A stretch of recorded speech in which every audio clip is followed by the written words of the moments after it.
see how it goes. All right, we'll start over there. All right here. Young lady. Hi guys. Hey. So I started coming to these because of you guys and one other actor back in 2016. And I waited a whole year. I behaved myself, but I can no longer wait. Can I please get a Tim Amundsen story? Yeah, Rob's got one. Rob, do your Tim Amundsen story. Let's see, Tim Amundsen's story. When I first met Tim was on Speight. I had a guest role on Speight. I hear, by the way, there's a Speight convention. Yeah. So I did a guest role on Speight, and I knew that he knew Rich. At the time, we had the same agent, and so I needed a beeline to him. I was like, "I'm Rob Benedict," and he's just the most gracious guy. And we went out to lunch. Yeah, he's just the best. He made that whole experience. That was a really fun experience for me because I knew a few of the cast members from other projects, so that was a lot of fun. Tell the it's a funny Tim Amundsen story, the birthday story. Singing Happy Birthday. Oh yeah, when I was at one of the panels we did with Tim a few years ago, he told the story that on Speight they sing Happy Birthday to all the guest stars when it's the guest star's last day. And it's just kind of a thing that they do. It's always the whole crew pitches in, everyone is like Happy Birthday, like oh thanks, it's not their birthday, but it's a way of saying like we really love working with you. And he tells that story, and I was like, say I didn't get Happy Birthday. But he said, if we don't like him, then we don't sing it. Yeah. I said, I didn't get that Happy Birthday. And there was an awkward silence, and then you followed that with a joke because it was actually my birthday. It wasn't true. Which it wasn't true. But I've never seen Richard laugh so hard. Oh my God. Richard was crying. Yeah. That was a classic. Thank you for your question. There's your opposite. It's not that they didn't like me. No. They forgot the words. They forgot the words. They're like, happy shit, guys, I'm lost. Well, Anthony Anderson was the main guest star of that episode. Anthony Anderson, happy birthday to Anthony Anderson. You, young lady. Hi. This is my first convention. My name is Brianna. Doing great. Thank you. My question was, what do you think would happen if Chuck and Gabriel actually met and had a conversation? Because I know they met in the show, but they never really had an actual conversation. Yeah, we didn't even meet in the show. We didn't meet in the show. We never worked together that way. Although I directed you. He directed me. But when I directed you, I did so as me, not Gabriel. Right. You know what I mean? Right. Now, if I'd done it as Gabriel, if I directed Gabriel, we would have actually worked together. Yeah. But I decided not to do that because that would have made people uncomfortable. Right, I had to say as me. Why is Richard doing this as Gabriel? I don't understand. Why did he go to wardrobe first? Why did he keep hollering, line? He has no lines. And even when we worked together directing-wise, both episodes I did with you, I worked one day. I was so bummed. Yeah, one of them was a huge day. It was a huge day. The TV day was amazing. And the casino scene was great. I got out Rob Benedict on that casino day. We did this really long shot where all these dead bodies were in the casino, and we arrived on Rob Benedict. And he's playing a slot machine. He's real mean to the waitress, which, by the way, not acting. Anyway, he arrived. The waitress arrives and Rob does it, and I found out. I was shocked to learn that in one of those takes there was real alcohol in that drink. I wonder who real alcohol on a television set. I know. Yeah. Yes, because he made the proper to put actual whiskey in the glass. And anyway, on this take, I want you to go ahead and really down the crank. I think, ooh, I like that actually. That's good. So I say the line, I'm a real asshole to the waitress, and I pound it. I was like, argh! Could have been my last day in the business. He's just like, cut, great. I know, that's so illegal. Could have been my last. And anybody listening to this who's in the world of professional television production, we're kidding. We're totally kidding. But we're not kidding. But we are kidding to any industry professionals who may or not be listening. I think if Gabe and God were really together on the show, Gabe would be very mad at God. I mean, he was my son. I'm mad at God. I wasn't the best father. Not a good dad. And I think he would be mad. I think there would be an argument. Probably a strongly worded letter. Yeah. Maybe a little therapy. But you know, I was really bummed because in season 11, there's this point where they're like, "Can't you bring back the Archangel? Can't you bring back Gabriel?" And I'm like, "No, we don't have enough time for You're like, that." I got a thing. Literally, that was the line written, and of course, he thinks I made that up on the set. I will improv. Like I have that ability to change. Yes, and your way to me not getting back on You the act show. like you were on a plane and turned the plane around because I said that line. And played around doing a U-turn because it turns out man 3C is not needed on the set of enjoy this sharp bank. U-turn. Thank you for your question and welcome to the Supernatural family.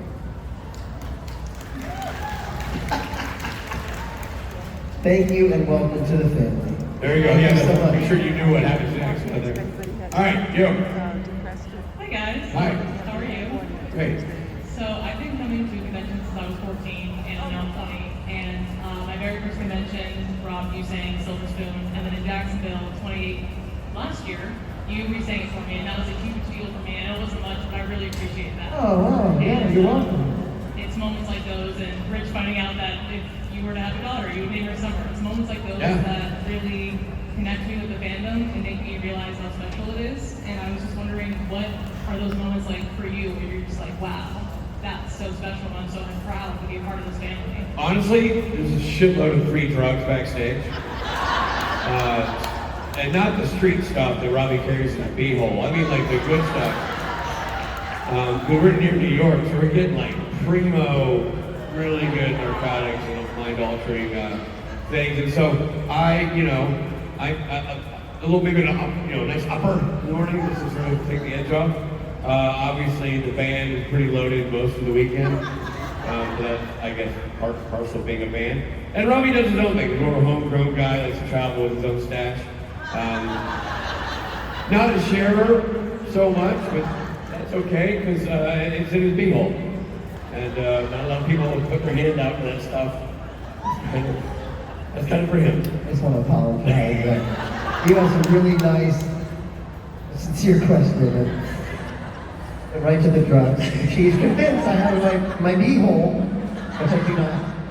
Never did. Never did. For me, it's Saturday Night Special. There's every Saturday Night Special for the last, we've played now, 105, 6, 7. Oh, wow. Cool. And there's always one moment where I'm like, wow, like if I could bottle this up, and it's not like something I do, it's something that happens between the audience and what we're doing on stage. And it's so special. And I had that exact thought. I feel so lucky to be a part of this because it's this real sincere, genuine, raw moment that happens where I feel like we're all just uniquely experiencing it together. And the drugs. And the drugs. Thank you for the question.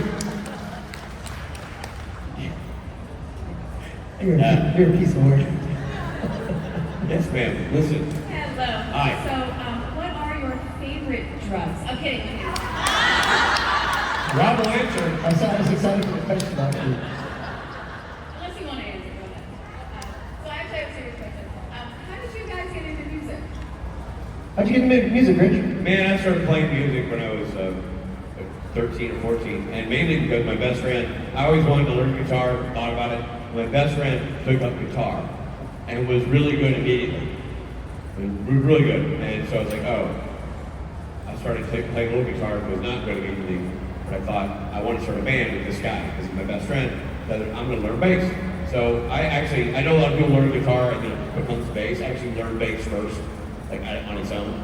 So and then we had band. I had a band with that guy from age 15 to, all through high school. We had a band together, and then a little bit in college. And then I just always had bands. And you grew up in the music capital of the world. I did, Nashville, Tennessee. And I just always had bands, always enjoyed it as a hobby. I wasn't doing what Rob has been doing for so long. I wasn't writing a lot of music. That was more about, I wanted to play the college parties, I wanted to play the bars, I wanted to be in cover bands and do that kind of thing. And that's what I did until Big Junior. I was in other bands where other guys wrote music, but I didn't really dip into it until the last 5 years. But I've always loved music. I've always loved bands. I've always loved playing. I love sitting in with these guys. Like if they're like need a bass player, I'm like, oh cool. Like this, I just love playing. I don't know if you heard what I said after you went off stage last night, but your bass playing is really excellent. And Thanks, man. now I get to play more bass. It really is. It's really fantastic. I get to play more bass now in the band than I ever had before because we're all switching around, and I just love that instrument. It's a cool instrument, and I feel like I'm getting a little better. And I see you come on, and you got the groove down. It's not easy what you do. Thank you, Robert. Yeah. Yeah, my family was just really into music, so growing up in the 70s, I was born in 1970, and so growing up, music was always playing in the house. That's got in my bones, so I was always a big fan of music. My friends and I would play tennis rackets, like I had a dream of being in a band, and my mom bought me a guitar out of the JCPenney's catalog when I was like 12, and I took a couple lessons, and then I just started playing with guitar players that were better than me, and that's always been my best teacher, is actually just being in there and playing with somebody who's a little better and learning secrets. Yeah, I don't know, maybe, I don't know what it is in me, but like when I was in high school, I just had the urge to write. I love what I experience when I see live music, and it makes me want to do that. It's the reason I got into stand-up comedy in the late 90s, because I would see stand-ups, and I was like, I want to do that, so I'd give it a try. Anyway, so yeah, so I started writing music when I was in high school, and kind of been in a band ever since, or at least around a band. I've been with a band in college. Yeah, so it's like been in my bones since then. Thank you. Thank you. Hi. Hi. This is my first time at a convention, and I just wanted to know, since like the boys drive like a really iconic car, what would your car be, like your character's car? Oh, that's a good question. I love that sort of thing. Like Breaking Bad, I love that all the characters have a specific car. Same with Better Call Saul. Like that's something he thinks about. Right. And we noticed it on Supernatural that the dad drives a cool car, right? Oh yeah. The cool people. Yeah.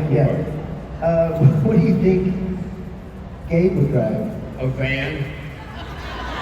Old van, VW van with curtains in the windows. That's creepy.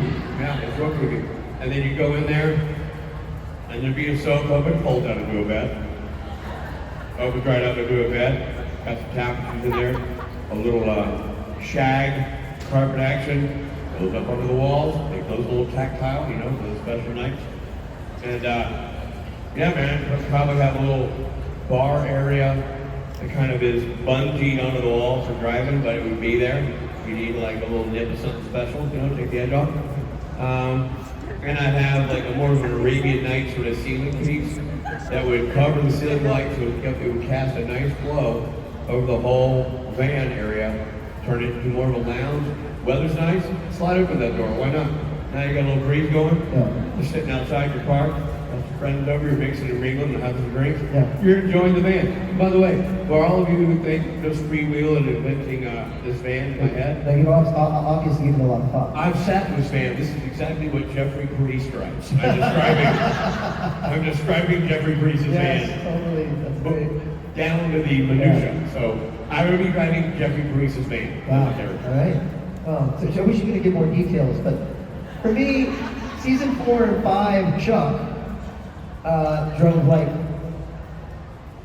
a Yugo or like a Ford Festiva. a Ford Festiva, a VW Bug maybe. It's on its last leg. But season 14, 15, Asshole God, probably like a self-driving car. You'd have that new Tesla truck. That Yeah, looks Tesla like truck that drives itself. Or a I'm DeLorean. in the back all like, but yeah, that's a good question. Good question. Thank you for the Yeah. question. Right over there. Hey guys. Hi. Okay, so I've been watching it since 2005, and every so often something happens, and I'm like, oh my God, did not see that coming. So for each of your characters, when you read a script, I want to know why you said, oh my God, I did not see that coming. I didn't know it was going to be Gabriel. I didn't know it was gonna be God. when I read yeah, go ahead. You know what I'm saying? But we both have these big character turns that we're like, oh, okay. Yeah, he thought he was going to be a janitor. Right? And I thought I was the writer, but at the end of season 5, I read that script. Well, where I'm like, oh, it's such a beautiful script, and at the end, all of a sudden, I'm wearing all white, and I go poof, it disappears. I was like, what the hell? What was that about? Where did I? And Eric Kripke called me. He's like, so you're God? And I was like, who the what the? That was a big reveal for me. I mean, yeah. And then mine was that I was Gabriel. I was like, oh, I thought I was either the janitor or the trickster or whatever. And so adding those big turns was surprising for all involved. Yeah. And the next big turn for me was at the end of season 14. That when I turned back, that was a surprise. I didn't see that coming. I always tell people, like, I had the same reaction you had when you watched it, when I read the script. I didn't see that coming, you know? So it's fun / terrifying. And to see the fate of your character, like, in someone else's hands, you know? You fall in love with your character, so you're like, what are you doing? No, don't say that. This is welcome to the end. What? Why? Don't snap your fingers and make Becky disappear. Don't do that. Oh, you did. You did that. I know. And yet here we are. And yet here we are. Thank you for your question. Hi guys. Hi. Is there a particular culture that you'd like to learn more about?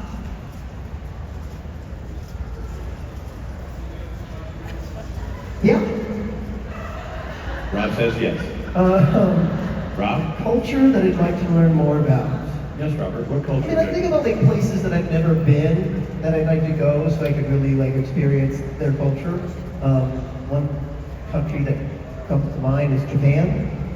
That's on my bucket list. Yeah, I've just never been and I'd love to go. I mean, I feel like I know a fair amount of Japanese culture, and I love it. I'm a big fan of, you know, Japanese restaurants and Japanese movies and anime and, but I'd love to go and actually experience it. For real. Always wanted to go there.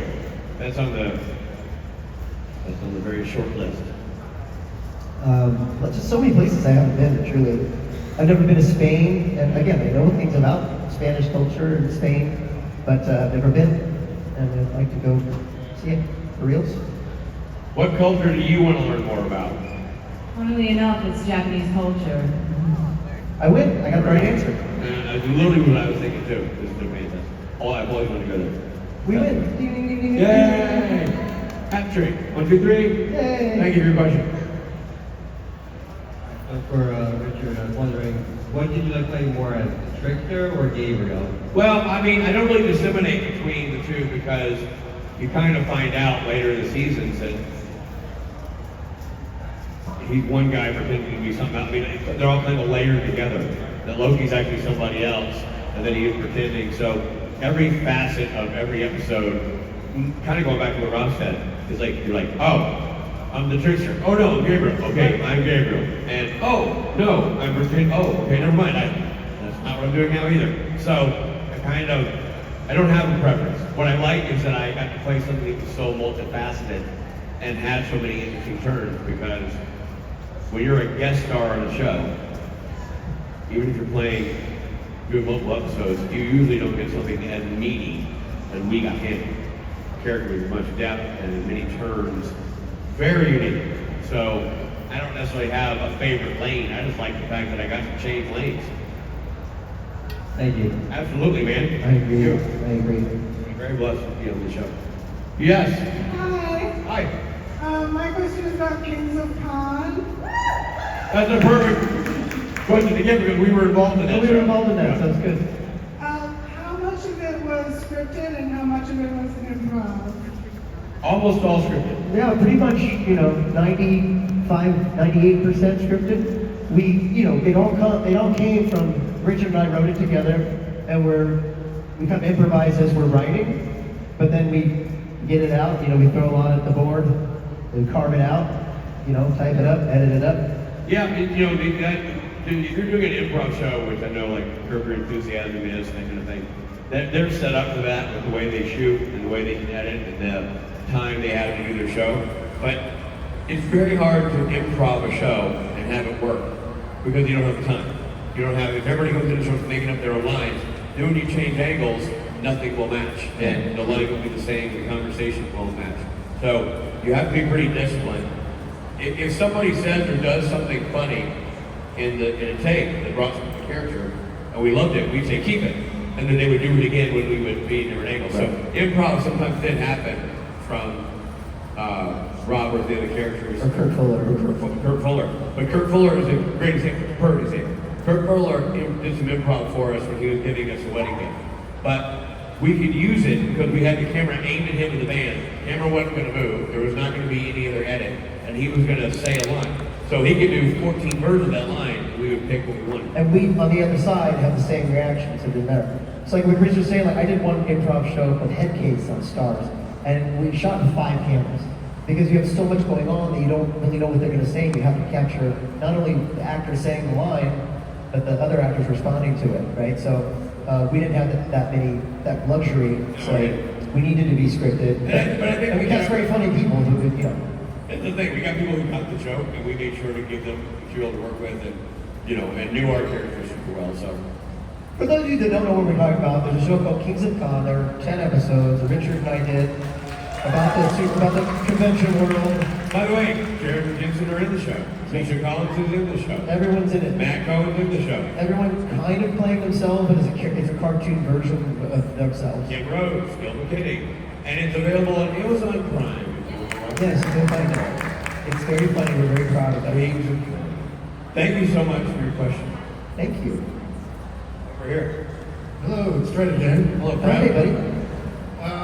I was going to come to the concert last night, but unfortunately, Misha really talks for a really long time. So I heard. We noticed. So I apologize that I didn't get there to see you guys last night. You can blame Misha. We will. We will.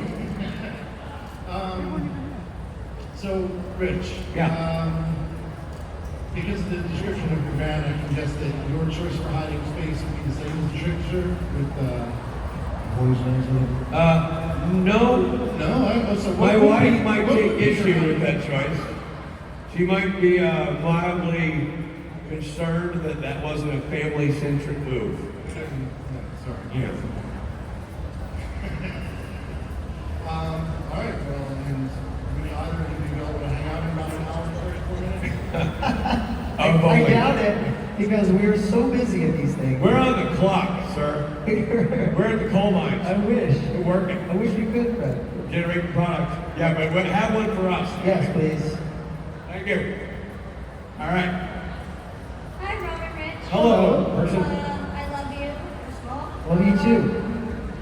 So, me and my friend, we were watching NCIS reruns on Netflix, and we came across your episode, Rob. And then I told her that Rich was also on ER. So I want to know what your experience was like on those shows. Let's stop that every night. That was OG NCIS, right? Yeah, it was actually really great. I think it was 2nd or 3rd season of that show, so it was relatively young for that show. And my memory was that it was really cool. It was a great part and fun to play. It's always fun to play douchebags. But Mark Harmon, well, I know, I'm oddly good at it. Mark Harmon was just a delight, a real professional, and he, when you're a guest star on a show, it's like first day of school. You don't know anybody, you're a little disoriented, you don't know where anything is, and I've done it so much now, and it always helps when the main actors on the show are gracious. It just makes the whole experience better. Jensen and Jared are a prime example. So good, so gracious. Mark Harmon was like, thank you so much for doing this show. We really appreciate you taking your time, and we're honored to have you. It was just like so nice. It really like made me feel comfortable. And I think that's one of the reasons that show ran for so long. He was a great #1 on the call sheet. I got a funny Mark Harmon story for you. Okay. In that same vein, my good buddy and Rob Bolton. Rob Bolton was an actor, buddy of mine for years and years, like still a buddy of mine, and still a fine actor. This is going back to our 20s. He did an episode at NCIS, was the big guest star of the week. Military guy, had some tough scenes, and when it was over, and you're gonna have to go with me on a journey, to a world where email wasn't the thing and texting didn't exist in America. And you communicated with a device that was wired in your home. And they called it, and I'm not making up this word, a telephone. Rob Bolton got a phone call from Mark Harmon saying, hey man, Mark Harmon, I just watched the cut, and I just want to say, you were fantastic. You did a great job, and you should be really proud. To which my buddy Rob said, very funny. Who was that? Nice one, Rich. No way. And he goes, Rich, no, this is Mark Harmon. And he's like, oh yeah, I'm sure, yeah, well, Mr. Harmon, thank you for calling. Mark, really, fuck off. And he's like, he goes, I don't know why you're being so adversarial. And at that moment, he realized, this is Mark Harmon on the phone. Oh my God. And he's like, Mr. Harmon, I'm so sorry. I have a friend who, I thought this is, if you knew him, it would have made total sense and would be laughing. I thought it was my friend Rich, pretending to be you. And he's like, why would your friend pretend to be me? He's like, I don't know, sir. I'm just so sorry. You don't know Rich. I'm just so sorry. See, and that story is horrifying. I know. And I blame you. Yeah. That's what you make us into. And it's another Rob. Yeah, it's another Rob. Wow. Well, yeah, so. But it speaks to how nice Harmon is. Yeah, amazing. ER, I don't remember much about that. I think it was in there for a day, but it was a massively huge show at the time. Huge. So getting one line on ER as a young, struggling actor was massive. I was just to be on that set for the little amount of time I was there was, I mean, it was a phenomenon. It was the biggest thing on TV for a long time, and it was really cool to be on that set and even have any moment on there ever. Thank you and your friend for watching the classics. Yes. What was your guys' least favorite scene to film on Supernatural? Least favorite scene to film, Robert? Least favorite scene. It can't be a scene I directed you in. It cannot be a scene in which you reference anything about Gabriel. Just took all my answers away. You know, I really didn't have, I never had a scene that I didn't enjoy. I had You were everything. doing that scene in the casino, real booze in their glass. Yeah, that was fun. Boozing it up like a boozer. Like Richard said earlier, we just feel so lucky to work on the show. We had nothing but positive memories about the entire experience. There were some scenes that were silly and some scenes that were serious. I have great memories about it all. I guess, if anything, my very last scene that I shot was kind of anticlimactic because we shot the whole thing, the whole fight I had with the boys at the end, and me, Alex taking the God out of me, and it was very emotional. So we shooting that scene where the car drove off and I'm in the dirt, like begging him not to leave me with my demise. And that was difficult to shoot, but as an actor it felt fulfilling. And then the next day I come back to shoot my last scene on Supernatural ever, because they shoot everything out of order, right? So the last thing I had to shoot was me in the middle of a field, snapping my fingers and making the dog disappear. It's mean and cruel, and not the way I want to remember the show. Isn't that something you added? I remember. Yeah, you were supposed to play the dog, and then the plane turned around. You added the dog bit. And never in a million years, no. You jerk face. I just didn't remember if you did or you didn't. No, I didn't. Mark Harmon says you did. No, he didn't. And I snapped the fingers, the dog went away, so it was kind of like anticlimactic, like, and that's a wrap on Benedict and the dog, ladies and gentlemen. You know what? That's a fair least favorite scene. I do have a least favorite scene. My least favorite scene was fighting Michael in the alternate universe. Because we had no time to design a fight.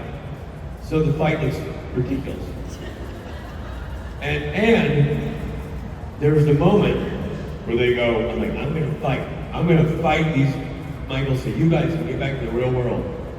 To which, boys like, don't do it. I'm like, we're brothers, what it stands for, and blah, blah, blah. And I run down to fight Michael, and they stand there and watch me get annihilated.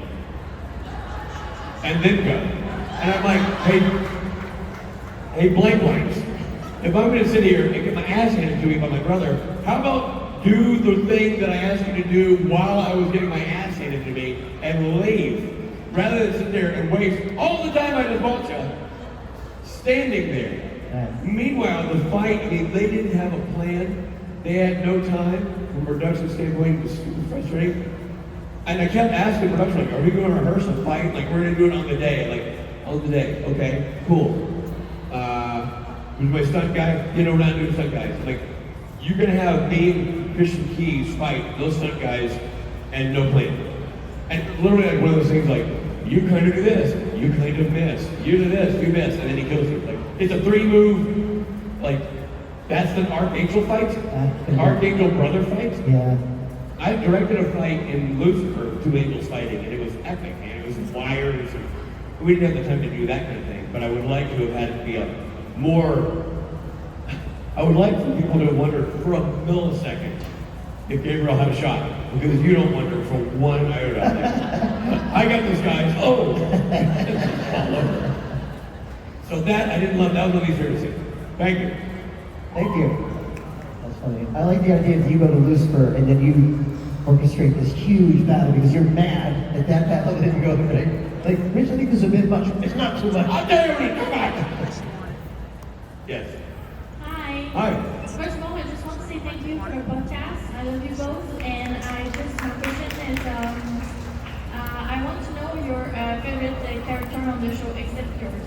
Well, before we get into Rob talking about my character, let's talk about the fact that Rob and I do indeed host a podcast called Supernatural Then and Now. It's a supernatural podcast where we watch every single episode because as though we are very, very committed actors, we did not see all the episodes of Supernatural. We didn't see most of the episodes of Supernatural. We pretty much only saw a handful of episodes of Supernatural because there's so flippin' many. So, we started at episode 1, we were moving our way through, and along the way, we have the best of the talent on there as our guests. The creators, the writers, the actors, the crew of every department comes on our show and talks about what the experience is like making not just a specific episode, but the series overall. Jared's been on it, Jen's been on it, Nisha, Eric Kripke, and you name it, your favorite guest stars, your favorite crew members, and things you do not know about TV are revealed in this podcast. So do yourself a favor and check out SPN Then and Now. You were saying about Gabriel.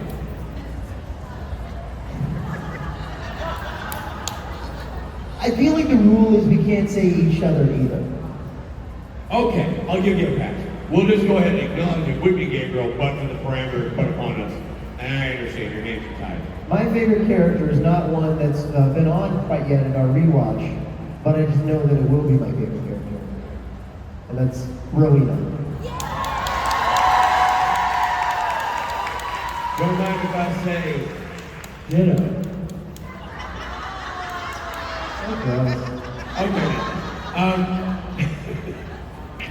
Okay. Okay. Do you remember when you lusted after my wife in her red pants in a hotel lobby? Yeah. Okay, sure. Two-way street. Yeah. Come on. And then you got to, make TV love to her. I know, we made out. We didn't have to make out, but we thought it would be better than seeing. It wasn't like you and Matt Cohen's wife. I felt like that scene.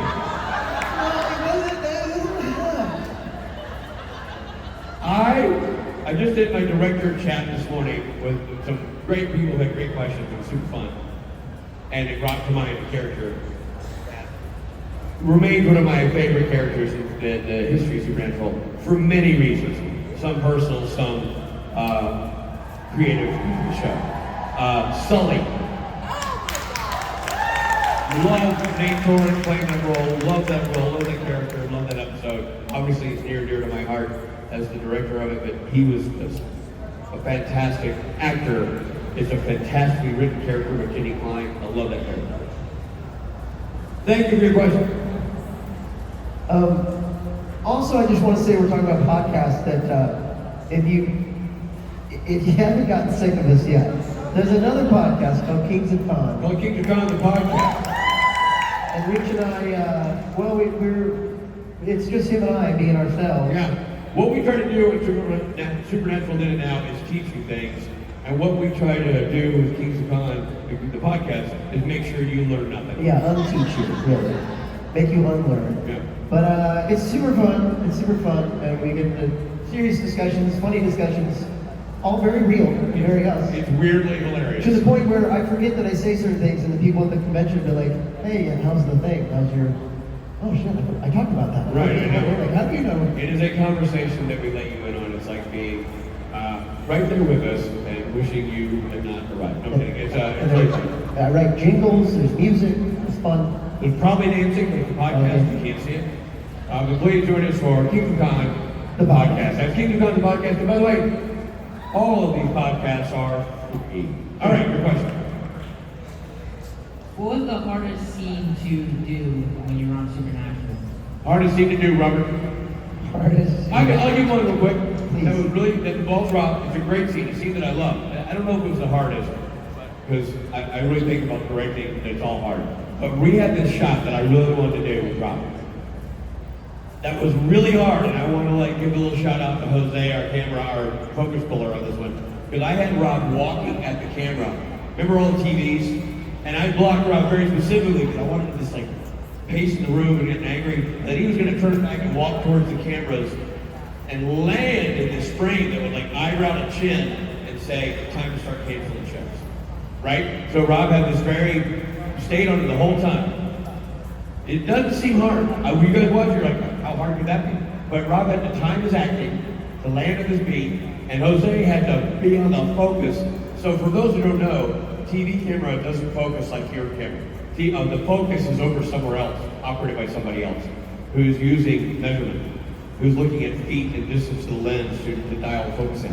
So they're watching the actor move, they have markings on the floor, and they're using this dial to try to get the focus to try as that actor moves. That's how all these cameras function. And Rob walking towards this thing and it landed that frame. So it had to be the best acting take paired with the perfect focal take, which was a bitch. And we only took 2 or 3 takes, it didn't take that many. But I remember when we were done, we were trio of high fives for everybody in that scene, because it was such a cool thing. Yeah, that was cool. And he's so good at what he does. And talk about pressure. Jose? Yeah. Okay. Pressure. Yeah. For me, every time it was cold outside in Vancouver and you had to pretend it wasn't cold, that was hard. I remember there was a scene where in Don't Call Me Shirley where Curtis and I are walking along the beach, the water, and it should have been a beautiful day. In the script it was, but it was cloudy and cold, and we just had to roll with it. It rained a little bit, but I'm God, so I can't feel cold. I can't feel so I have to walk with confidence and not be cold. And that was always hard. Because I don't handle the cold well, Rich. I'm not a big fan of the cold, everybody. Anyway, but thank you very much. Thank you for your question. Let's take one more, Robert, if we have a moment. Let's do it. All right, young lady. Hi, this is my first convention. Same. I was wondering if you guys were God, what's the first thing you do? What if God was Robert Benedict? So in real life, if I were God, first thing I do. What's the first thing you do, Robert? The first thing I do. What's number 1 on that list? And I'm sure there's a lot of things you do, but at the top of that list, by the number 1, period, space. What do you think? I would get rid of all war. No more, everybody. Make it so that we can all live in peace. Live in peace. No matter what our differences are. Doesn't matter you have differences. Everybody can have their own, religion, their own philosophy, their own culture, their own race, their own sexuality, everything's welcome. Everybody. That would be my world. Exactly. And then I think the second thing I do is make myself taller than Jared. Yeah. One of those 2 things is possible, and the other one is you be taller than Jerry. I know. Yeah. All right, you're God, Rich. I'm God. First thing I do, go back to that episode where Rob was God and decided not to bring Gabriel back because he had a thing. And I bring Gabriel back. There you go. You know what I'm saying? Because then we get to work together. And then we have God and Gabriel on screen together, the way Hollywood meant to do. So you go ahead and solve the war. Right. I put a little screen time, buddy. People are still dying, but hey. We're on screen together. Ladies and gentlemen, that's Rob Benedict right there. Listen,